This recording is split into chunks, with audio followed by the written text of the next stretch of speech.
Working Cows Podcast, episode 357. Welcome to the podcast that gives producers a platform to discuss and share paradigm-challenging practices. Practices that have increased the effectiveness of their operation and the joy that their families have received from this lifestyle.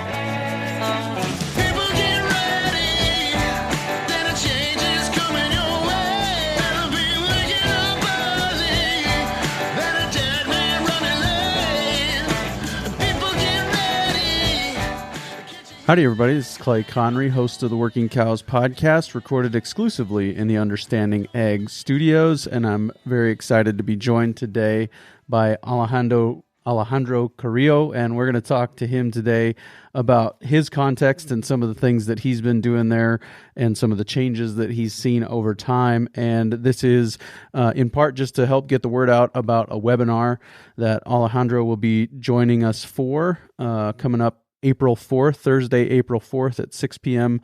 Mountain Time. There will be a link in the show notes page for today, workingcows.net/357. You can go there, click on the link, sign up for the webinar, and then join us live. And there will be an opportunity to ask your questions about planning for and preparing for drought so that you can plan now rather than pay later. So, Alejandro, thanks for joining me today on the Working Cows Podcast. Thank you. Thanks for having me here, Clay. Yeah, I really appreciate it. It's been good to kind of get to know you a little bit as I've sought out some of the content that you've that's been captured of different talks that you've given recently. Just getting ready to talk to you here today, and then also on the webinar here on April 4th. I wanted to kind of start out today talking to you about the context of your context, the Chihuahuan Desert. And one of the things that I found interesting is that maybe what is there now in the Chihuahuan Desert isn't what's always been there. And maybe what's even more surprising is how recently it was different than it is now. So could you share with me a little bit of your understanding of the Chihuahuan Desert context and what it is now and what it has been in the recent past? You know, actually, we have some written records of the first colonizers, Spaniards, at least back 400 years ago, when they came to these lands, and all we have here was just tall grasses. I think we get excited when we get this in the Chihuahuan Desert, these grama side oats and blue, black gramas. But I can tell you that probably at some time they consider those like invasive grasses. And yeah, it used to be all tall grasses. I don't know if you can identify like on a saddle the tapaderas, which is to cover your boots. Mm-hmm. Well, some people might think that the original cowboys or vaqueros used to do that for thorns, but they used to do that not to get their boots wet among, so obviously, then even as recently, we have a map dating back to 1850. It was like a statistical map of every state in Mexico. And then I was looking at the one in Chihuahua. And we got incredible weather, but also otters and beavers all across the state. Think about that. It's pretty incredible. So, there was an abundance of grass, an abundance of tall grass.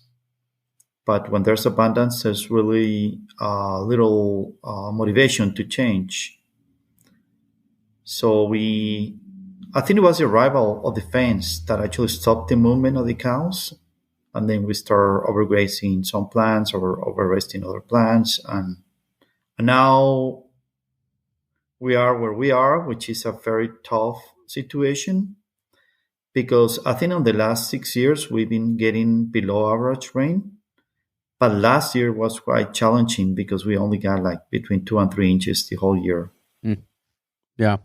Yep. No, I've got some friends, people that I would say have become friends over the course of the Working Cows podcast in the Chihuahuan Desert. And it is a tough place to ranch, but it also seems to me, and maybe I have a skewed perspective, but it seems to me a fairly high percentage of people who are finding ways to thrive there. There seems to be quite a few guys down there who are actually thriving and doing really well.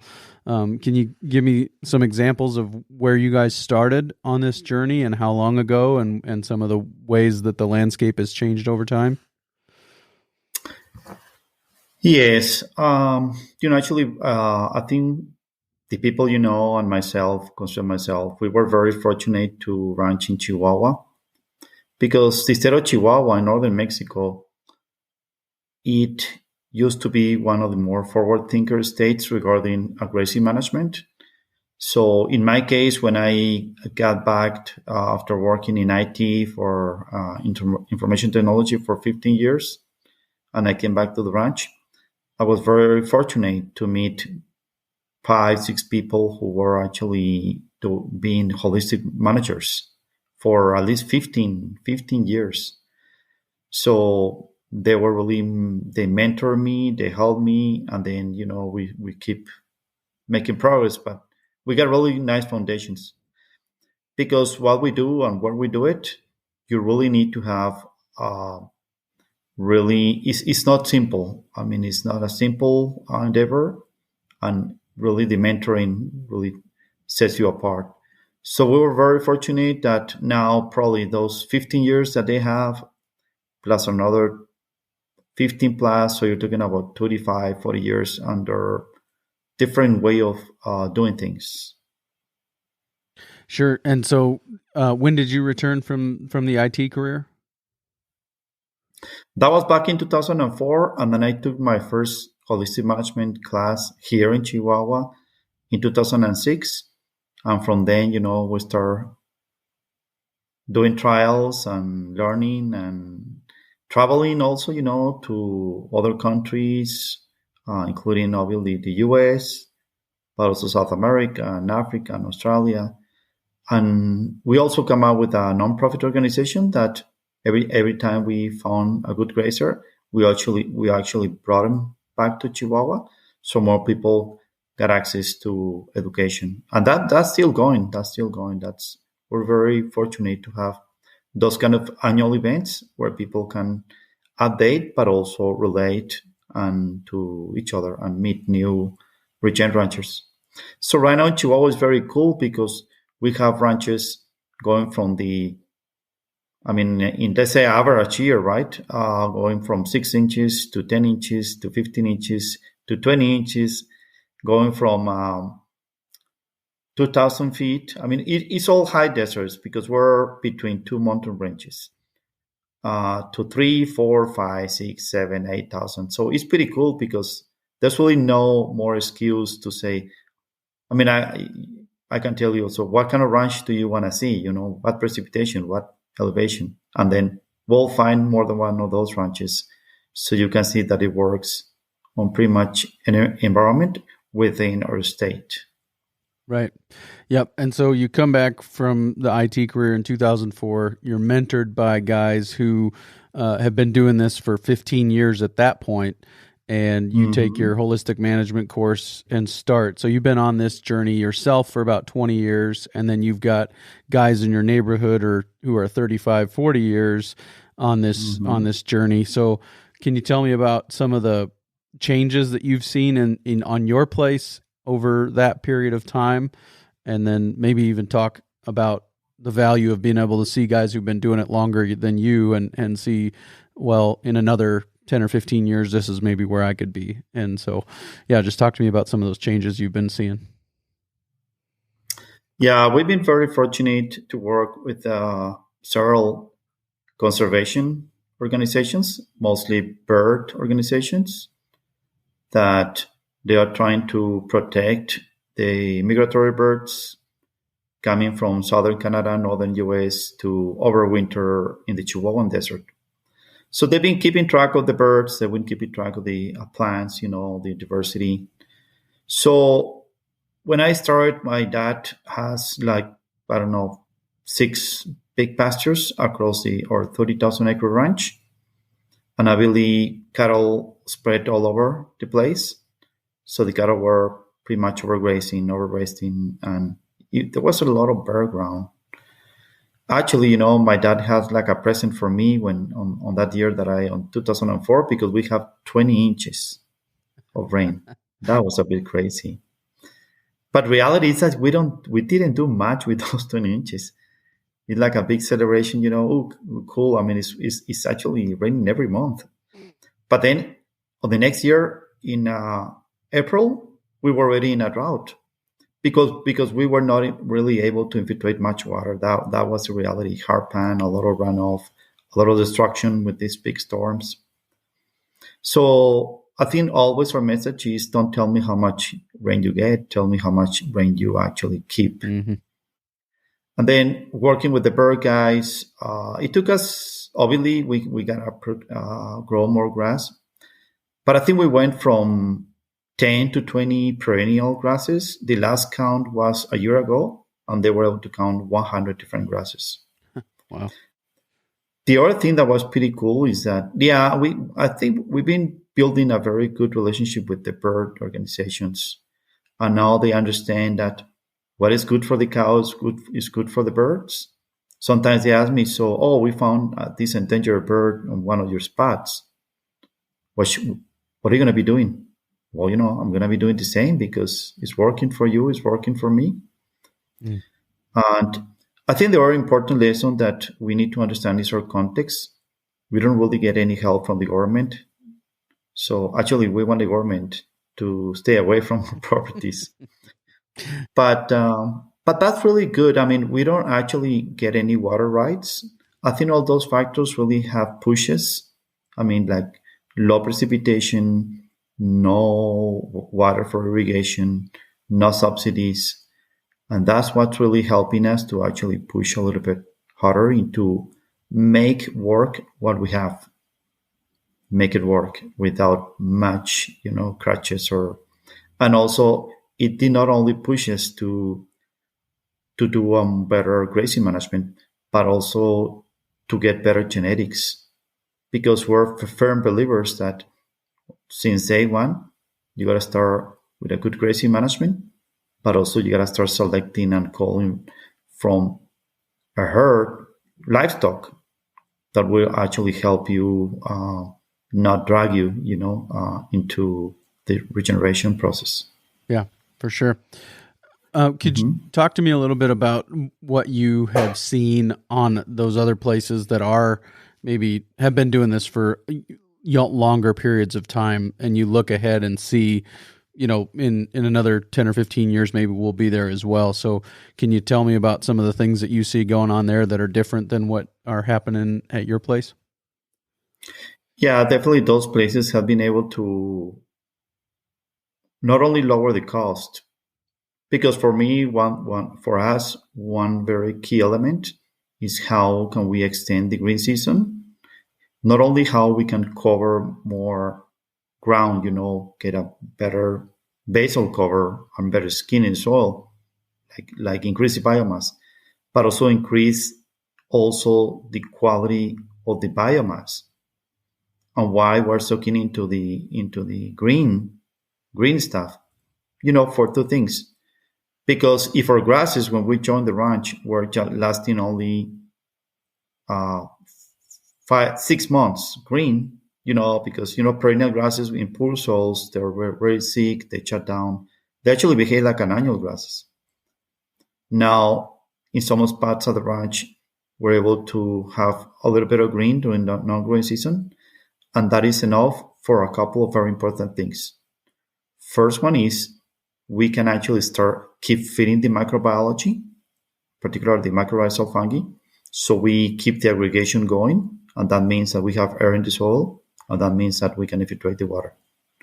And the second is we can actually be very low-cost producers, because the cows, if we don't have green, we gotta supplement the cows. But if we can grow a little bit of green, then that will allow us to go year-round with minimal or no supplementation. So what we have seen in other ranches is, obviously, besides increasing the quality and quantity of the biomass, but also increasing the herd numbers, the livestock numbers, which is pretty cool, because now, obviously, our first goal was to reduce the inputs. Because when I joined the ranch, we were feeding like 6 months. Well, that makes sense to me, because if you don't have green during 6 months, you got to supplement. And that was probably what breaking the ranch. And so once we were able to actually, lower that cost, then we're seeing an increase in our livestock. Now, things have not been easy lately because, we've been getting below average, but we don't feel the droughts the same way other ranches feel it. You need to consider that our state, at some point, I don't know, 50 years ago, we used to run 3 million cows. Now we're on only like 500,000 cows because a lot of people are pretty much dispersing the herds. Right.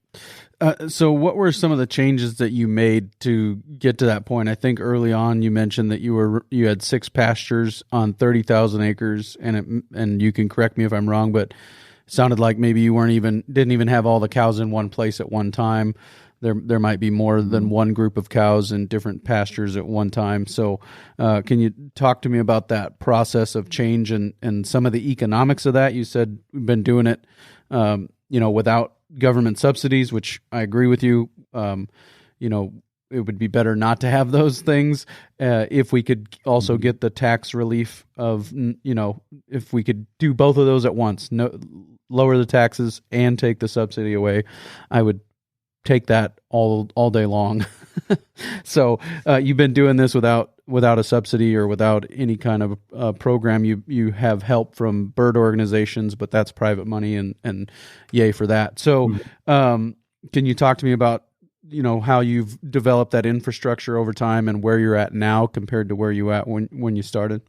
So the first goal that we had was to actually move from those 8 to 10 paddocks to 55. So we made some investments but it was pretty conventional fence. We actually did not use like barbed wire, but it was still like T-post and smooth wire and non-electric. And then we stayed there for a few years, probably 5, 6, 7 years. And we were moving, but I feel, we make some progress, but I also feel that we at some point reach up like a plateau because we were not seeing much of a diversity on the grasses. We never were able to get over 20 different perennial grasses, which was good, But I think we all ranchers need to strive to get not dozens, but hundreds of different grasses, because we believe that the more diversity you have, the more resilient it's going to be in your ranch. And that's when we went to a class in the US with Johan Sisman, and he was talking about having hundreds of paddocks, I said, well, that sounds cool. And then we already have like a water pond, water trough in the middle of each of those 55 pastures. So like 6 years ago, we started building one wire permanent electric fence. So we subdivided those 55. So we ended up getting like 350, 400 permanent electric fence paddocks. And then that's where we actually stopped the investment. But also we start seeing a big difference because there were smaller paddocks. That means that it forced us to move faster. So we were moving 6 years ago, daily moves. We used to do like a 3 days, every 3 days when we had the 55. Now we're moving daily. And now, but we always tell people that they need to build some flexibility into their system. So our flexibility is we cross fence those 300, 400, 350 permanent electric fence. Now, it will really depend on the day, the season, the rainfall, and so on. For example, back in 2022, we got good rains. We got like a big rainstorm that dropped like 8-9 inches in a week. But because we were ready, to keep a lot of that water. Then we ended up with like about 1,000 paddocks. We have to subdivide. 2 years ago, we were already moving twice a day.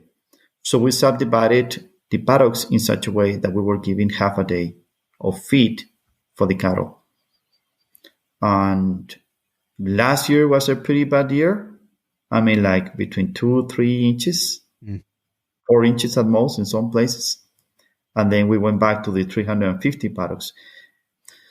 So we actually combining a more intentional grazing, like more frequent moves, but also that with a long rest periods. And I think that's what's really giving us a lot of resilient, in a drought. Because recently we finished with stockpile from 2022, and then we start grazing the 2023, which was not much, but that gave us all that time. I think we're becoming more conservative nowadays in Chihuahua because things are getting very erratic. Before I joined the ranch, the droughts were like, the wars were like at 8 inches per year. I mean, give me 8 inches and I'll do a lot of stuff now. And now the droughts are 4, and then last year 2. So I think we need to recognize that things are getting more difficult. And then I think we are more comfortable with having at least, of a stockpile grass, if not year and a half. Yeah, very good. There's a lot there I want to come back to. But one thing you mentioned there was extending the green season. You mentioned that earlier on, and that becomes important to not having to supplement, right? So could you give me a little bit of a picture of where or what kind of you said that when you guys started, you were feeding hay for 6 months, and maybe somebody sitting in North Dakota, South Dakota thinks, well, that's crazy. Why would you feed hay when you don't have any snow? And, because I think our mentality is you feed hay when cows can't get through the snow in a lot of places. Correct. But that's not the only reason people feed hay throughout the world. So what you guys were feeding hay for other reasons. Obviously, it wasn't snow cover that was keeping you from being able to graze, right? Yeah, the main reason was that there was no green at all. I mean, our soils were so compacted because of the way we manage. Our grasses were so sick, like very shallow rooted. I mean, and I'm talking about perennials, not even annuals. The perennial grasses, you can pull it with your hands. I mean, the soil was so compacted, so much bare ground, so high temps, that at the end of the rainy season, let's say October, November, we did have more green grass. So if you don't have green grass, you gotta supplement. It doesn't matter if you have snow or not. We do have a little bit. We used to have more snow every year. Now it snows like every other year. Obviously nothing compared to the Dakotas or something like that. But there are different challenges. And also a very important thing is the selection, You really want to, we always often culling the bottom of the herd as often as once a month.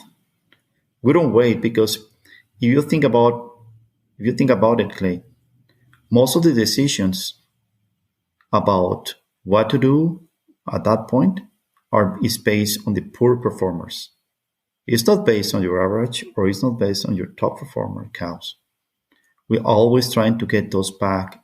Or if those poor performers have lice, you treat them all. Or if those have thin condition, you speed it up or you open up the paddocks, So that's why it's very important for us to wear a couple of hats when we're with our cows. The first one is the predator hat, where we compare the peers. We don't compare against like 1 to 5 or 1 to 10 body conditions. We always are comparing what are the cows. So, for example, if you set like a 24% culling rate per year, and we're culling every month, then that means that we're culling the bottom 2% every month. So what happened if those cows, one of those cows, Well, obviously based on body condition or hair coat or anything that requires our time is gone. Because then how are we expecting? Right now we're running 500 cows. How are we expecting with the same people to run 1,000 cows? Well, we need really the cows to help us because it's that famous rule where 20% of the cows give you 80% of the problems. So we're trying to get rid of that bottom 20, in my case, 24%. Obviously, that percentage is set by each one different, but also by the year. Obviously, I'm culling harder right now during a drought. But just to give you like average or a little bit below average rainfall. And then what if a cow is pregnant? Well, we sell it as pregnant. But we don't want those cows because then they will affect our daily decisions. Yeah. No, I think that's one of the more powerful lessons I've learned over the last 6 years of doing this podcast is when you supplement the herd, you supplement the ones that didn't need it as well as the ones that did, and you're only benefiting whatever percentage of the ones that didn't need it when all the other ones would have probably gotten bred, raised a respectable calf without the supplement. So I think that's an important lesson. It is indeed. What we do with those calls, we take them to a nice one of those 55 paddocks are still permanent. We open up all the gates, and then we put those cows there. So they actually it's a well rested stockpile. They select it, they bounce back, and then we sell them. It's just one way out. There's no like, oh, let's help this cow get it on track and get it back. I'm sorry, but it's just we got a partner who's the butcher. Right. Do you have a sense of how long it took you to recoup the investment cost of the further subdivision from 55 to 350? Do you have a sense of how long it took to make that investment back as far as paying for it? Yeah, it's going to be about 10 years. 10 years to recoup the whole investment from where we start, from where we moved to 10 to 55. Moving from 55 to 300, actually the foundation was already laid because it was only about putting the water was already there. It was only about putting this one wire electric fence, which was really not that expensive. Right, because you said the initial investment was heavy one. You said that when you went from 10 to 55, that was pretty conventional fence. Is that right? Pretty conventional, and then one trough at the center or every 55, the every 55 pastures. Yeah, that's when we actually invested the more. Now to go from 55 to 355, obviously it does involve labor, but I'm more talking about the investment. The initial investment that we made on water troughs, on pipe. We're now on wells. Actually not probably. Not building new wells, but also revamping for, let's say, going from windmills to submersible pumps or solar systems. Now they are focused because I think we're already almost done with all the fences. It seems like it never ends, right? But all our water system is on a 2-inch pipe, but now we're putting a 3-inch pipe. We're replacing the 2-inch with a 3-inch pipe on the main line, the main water line. And that, because right now we can actually go up to, let's say, 700 cows. But our goal is to go to 1,000, 1,200 cows. And that's, the water is the foundation of the whole system. And we have to have really reliable water to actually go and plan whatever we want to do to go based on the current daily needs. Right. Where did you start in 2004? How many cows were on the ranch at that time? My dad was running 150 cows at the ranch, and then he got another 100 cows on a leased land. And then slowly, we've been increasing to. We were at a point that we got like 700 cows, but we got at the stock because of the droughts. But at least, we're keeping those 500 cows. Mm-hmm. Yeah. So in a severe drought where used to be 8 inches was reliable, or even maybe 8 inches was a drought year, now you're talking 4 inches, 2 inches. You're still running twice as many cows. Is that what you're telling me? Oh, no. Yes.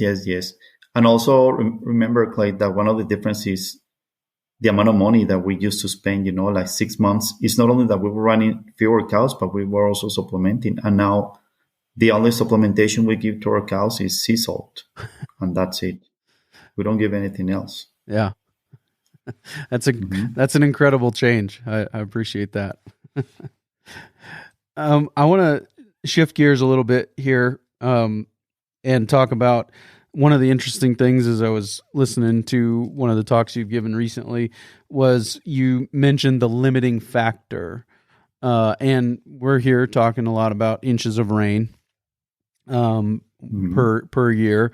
And, when we think about managing for drought, that's usually what we're thinking about, is that we're not going to get as much rain. So we need to make a plan to destock and do other things.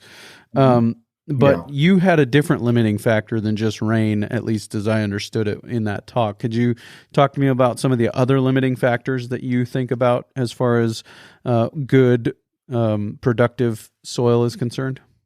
Yes, Clay. So if we think about the soil, I think we all think about on the grass productivity. We all think about the water, right? I mean, we need the water. We need the rainfall. We need the water. We need the. But I think the limiting factor is air in the soil. Is this aggregation? Is that air that? And then that now we go back to how do we put air in the soil? Because there was a study done in Chihuahua and also in Colorado, and we were not too far from each other, that we only filtrate 40% of the rainfall that we get.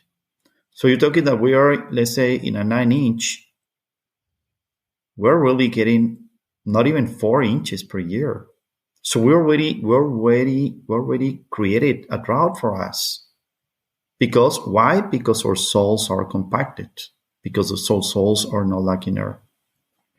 Now, if you see a root system, the root system of any grass, even including corn, it doesn't matter how much you irrigate that corn. If you take a look at because, tillage, obviously that's a different problem, is tilling the land will compact the land. And then it doesn't matter if the moisture is under the root cannot go farther than where the air is. I mean, as I sometimes ask ranchers, tell me how many days you live without water. 3 days. How about without air? Well, just probably hours. So the root system really needs, in order for you to have a deep rooted system, you need moisture, but also you need air in the soil. And it's not through mechanical ways that we're going to open the soil. It's really to a photosynthesis, a green plant doing photosynthesis, feeding the microbiology, and that specifically mycorrhizal fungi will actually create the glues or the aggregation that will open up the soil. So instead of us getting 4 inches, like 40%, we could get more, 30% more, and that will make a big difference. Yeah. Yep. Very good. No, I really appreciate that change in paradigm of looking at getting air into the soil, and then honestly, when you have pore space, that's how the water gets in too, right? That's how you get the water in. And then when you have well aggregated soils, that's how you get your roots to go down rather than sideways. And when they go down, they can get down to, lower stores of water and things like that aren't as that don't evaporate as quickly. Is that kind of also contributing to what you're talking about?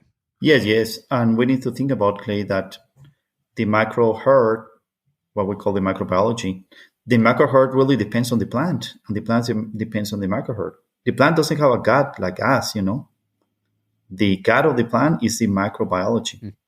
So because they depend on each other to live, then when it rains, it's not only the aggregation that allows the water to infiltrate, but also the microbes there hold the water for the plant. So when the plant needs water, the water is there. So yeah, it's pretty cool, because then you may say, how can you have green grasses after 10 months of no rain because of that particular effect? So it's all like a, compounding effect. Saying, okay, yeah, you were able to infiltrate the water? Yeah. Are you able to hold the water? Yeah. Why? Because you have aggregation, you have the microbiology, but also because of the grazing that we did, we must have created also some litter in soil, some skinny soil, so that will actually reflect, the heat. Because in our world, where we are in the Chihuahuan desert, in the middle of the summer, you can measure the temperatures in bare ground. They say that the air temperature is, I don't know, 100 and 100. We have seen 160 Fahrenheit on the soil temp. And then we move to ranch where we have good thick grasslands, and it's 80. So it's just like exponential effect, Right. Yep, for sure. As I said in the opening, you'll be joining me and Jim Falstick for the South Dakota Grassland Coalition's Drought Plan Now or Pay Later webinar. Could you give me a little bit of a preview of what you plan to share on that webinar? Yes. What we're planning to share is how, well, first of all, for ranchers to be more observant, whether they are going forward and backwards, what they need to see. How we are spending too much time fighting nature. Like, do we really understand that I cannot go from bare ground to 7 feet tall grasses that we have developed with just 6 inches?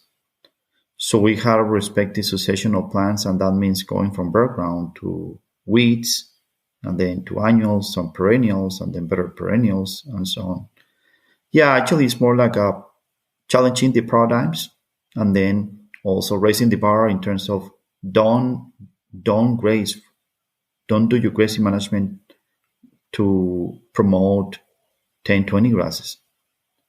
Do your grazing management to promote 100, 200 different grasses. And how about forbs, I see the grasses as really being our allies to fix the water cycle. So once we fix that, once our grasses help the first water cycle, then we're going to have way more forbs, which will help our cattle to actually get in a much better condition. Because forbs need that moisture, but also forbs will always have more energy and protein than grasses. Yeah, and I think a lot of those forbs also are pretty important as far as cattle managing their parasite load too, right? And taking care of some of those internal and external parasites, as I understand it anyways. I didn't know, but that makes sense. A better diet. Yeah.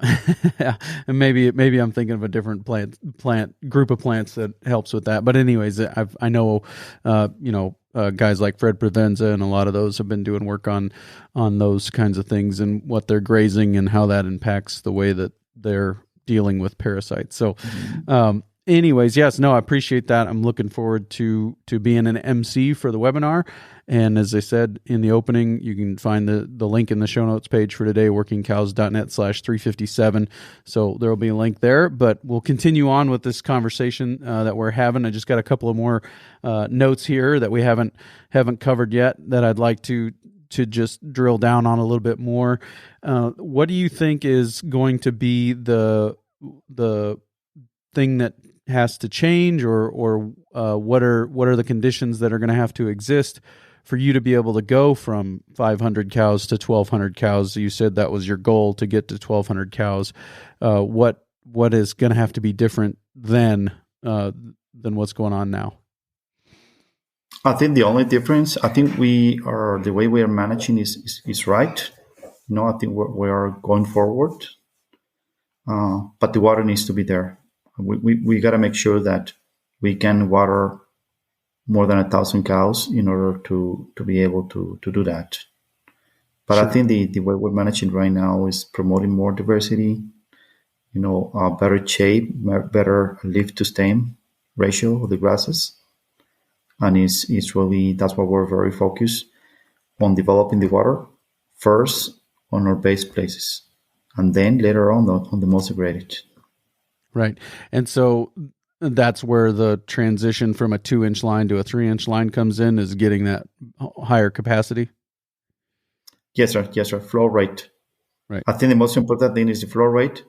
I don't think we need to change any of the troughs, because cattle learn to take turns as long as when it's their turn, the trough is full, Yeah. Right. Because if it is not, if it is not full, and let's say that the cows can reach the water, but if that cow has a calf and that calf couldn't reach the water, the cow's gonna leave and the calf will not drink water, and then you're gonna start seeing problems on the weakest link of the herd, which is the calves. So we gotta make sure that if we got 30 cows drinking at once on our round troughs, then the flow rate should be able to keep that full for 30 cows, and then for the next and the next and the next one. Yeah. Now the other thing that we have seen is that the closer the water to the animals, the more often they drink. They don't drink once a day; they drink multiple times per day on small groups. So that will be way more efficient for the cows, the performance of the cows and the whole herd. But also, it will put less pressure on the water system instead of all of them just going all at once. Sure. How often do you currently come through the same paddock? Will it be once a year, or is it longer than that, or less than that? I think normally once a year. It was just that 2022 we got so much grass that we went back to the same paddock like in 18 months. But the rest periods need to be determined by context. We just cannot say do 1 year or do 6 months or do 2 years. Even within my ranch, it varies a lot, because I know that if I give my Monterey ranch or the Sierra 3 years, there's no detrimental quality on the grasses. But if I do even 2 years on our bottoms or flats, that Tobosa grass is going to get pretty ugly, all oxidized. Yep. Maybe because, through the years, it was more pounded, the flats, but it is what it is today. It may change in the future, but yeah. Right. So yeah, rest periods really will depend. For example, in South America, we've been in some countries, Venezuela, Colombia, Brazil. They were giving 30 days of rest. And now they moved to 60 days, and now they're seeing a lot of benefits. Even with tropical grasses getting quite rough, the diversity that they're promoting from 30 to 60 days is worth it for the animals to perform better than trying to reach that grass at the optimal point. Right. Yep. Giving it an opportunity to mature, and then I think a big part of it, as I understand it, is as we vary the season of use, then the plants that like to grow in that season get to express themselves, and you get them. That's how you get more diversity. Is that kind of what you've been observing as well? Yeah, definitely is you want to get some disruption, saying don't graze the same spot the same time every year. But also, as you extend the rest periods, you're gonna have more diversity. Most likely, you're gonna have more legumes and forbs that you didn't see. Even for example, in our context, grazing multiple times per year will not give you that diversity. And I think that's a big deal in most of the Western U.S. People are doing sometimes, very good job of grazing, but they're returning too soon to the same paddocks or pastures. Right. Yep. Last thing I had on my list here was to talk. You mentioned the importance of genetics. How have you gone about that process of changing the genetics on your place? What have been some of the keys for you that you've focused on? Yeah, I think it's important for you to have something that you like, even though that may be a bit subjective, but still, you want to enjoy when you see your cows. And then from then on, we've been trying to source from good, low maintenance genetics, like some of them in Mexico, some of them in the US. And then definitely nobody's going to sell you a bull that will solve all your issues. This is just the beginning. I mean, it's good to source these low maintenance cattle, but that is just the beginning of a journey. So what we are doing is what we were explaining before, like culling often the bottom, but also the top performers. We select the bulls from the top performing cows. I mean, like bull calves that look like a bull, behave like a bull. We tag them during branding. We separate those guys. We do a second cut, yearlings, a third cut, and then we keep those ones. Obviously, I mean, they're always on the spot, they're always on the stage. If they fail for some point, then we just get rid of them. But that's how we actually call the bottom and promote the generation from within. I mean, obviously, there's some concern for people, like, oh, it's inbreeding and but for most ranchers that I know that are really advanced on their grazing, they also do more like a completely closed herd or almost a closed herd, which is what we do.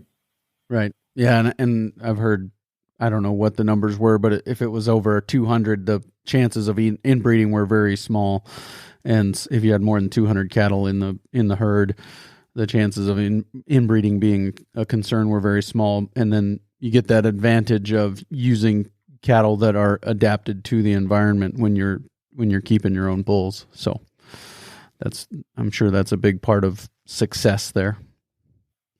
It is. And then if we're talking about drought, if you have adapted cattle that can take this roughage, I mean, a little green and this very rough grass thing, plus, your grazing management, then you will do much better than unadapted, At least you will spend less money or the stock much lower.